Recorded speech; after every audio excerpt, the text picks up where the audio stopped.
in my case, I don't question that I am second. My question is, who is first? The reason I say that is I spent half my life as a non-believer. And when there was any credit to be taken or any success to be had, it was mine. Maybe I didn't understand the concepts of Jesus, but that doesn't mean that he wasn't in my life preparing me for where I am today. I was raised poor. I didn't know what poverty was until somebody told me I was poor. I had a beautiful, wonderful mother and a horribly alcoholic and aggressive father who, when he did work, would come home drunk and beat on me and try to beat on me and my sister. And somehow, miraculously, over the years that went on, she was able to hide me, so he never did touch me. I guess I could give my sister credit for that, for being clever enough, but it wasn't her. It was God protecting me, number one, and I didn't know it. When I was 17, I had a choice of either going to juvenile center or going in the service. I chose the service, which wasn't necessarily a wise choice because I had a real problem with authority. One of the things I did to get away from that was I married a girl I barely knew. And over a period of 3.5 years, we had 3 children. During that 3.5 years, my rebellion against authority got me in trouble with the government, and I was sentenced to 2 years in a federal prison near the Mexican border. When I came back, my wife had run off as soon as I had left with my crime partner, and had left my children with her parents, who were both alcoholics. I started to try to develop a relationship with my kids, but I couldn't. They didn't know me. I wasn't a dad. I was the one they heard all these horrible stories about over the 2 years. And it took me 6 months to be able to develop a relation with them. During that period of time, as we grew closer together, I knew that I had to do something. I didn't know what. Then one day when I bring the kids back to their grandparents, all 3 of them, almost in unison, Dad, don't leave us. Don't make us go in. Take us with you now, please. Take us with you. I said, I can't, kids. I'll try. I'll do my best. Next day I went to see a lawyer. I said, I want you to file a petition for full custody of my children. I remember this 45 years ago. This didn't happen. The guy said, are you an idiot? You're still on parole. Do you think a judge is going to give you charge of 3 children, a parolee? Went to court about 2 weeks later. Nobody in the courtroom, just the judge and the lawyer and I. And he looked over the petition, and he looked at me and he said, can you do this, son? I said, yes, sir, I can. I had custody of my kids.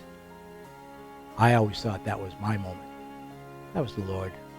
There's no way in heaven's name I could have influenced a judge or even got a verdict like that if it wasn't for the Lord. It's his success, not my success. I moved to California, and 2.5 years later, I happened to meet this knockdown, gorgeous, beautiful school teacher Christian girl. My first thought was, wow, what a great mother she'd make for my kids. I also loved her too. That came. But anyways, in the third date, I introduced her to the children, and I experienced another one of those, what I thought were my moments, my successes, but it was God preparing me. There was a love that transferred from my wife, my future wife, to the kids that was indescribable. I was fortunate enough to keep my sales skills high enough that I was able to marry her before she could change her mind. We had a good life. She was a Christian. She wanted me to go to church. It's okay. I'll go to church. I'll do it because it's good for the kids.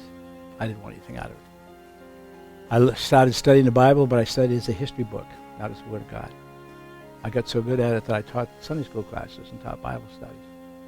I had no intention of ever throwing my life away to some invisible person. About 10 years I was living that kind of a phony, head trip, Christian type life. My wife went to the hospital, had surgery. It's a minor surgery, but she developed a staph infection when she came home. Her temperature went up to 101, 102. She turned pale. She was sweating profusely. I didn't know what to do, so I took her to the emergency room. 104, 105, 106. They ushered me out of the emergency room. And I got out in that little lobby there. And all of a sudden I realized I can't fix this. This can't be my success. This will be my greatest failure. I love my wife. I love her with all my heart. What am I going to do? But I reached out and said, Lord, basically the God of my life. I want to be part of this. Would you please encourage me by saving her? And we had a conversation. I don't even remember what it was, but it was an assurance that he was for me and with me. And 2 minutes later, one of the interns came out and said, the fever's broken. Your wife's going to be fine. Being the person who I am, I started to renegotiate the contract with God. I said, really, I want to do all the things I said I wanted to do, and I thank you for my wife, but I want to get my act better. I want to be presentable to be a believer. I want to cut out my bad habits, cut out my language, cut out my temper, all that stuff, and then, Lord, I'll be right there for you. Then I realized, whoa, I'm second. I was second when I was a child. I was second when I was in the service. The Lord sent me to prison to teach me the responsibility that you have to pay for the things you do wrong. That was him.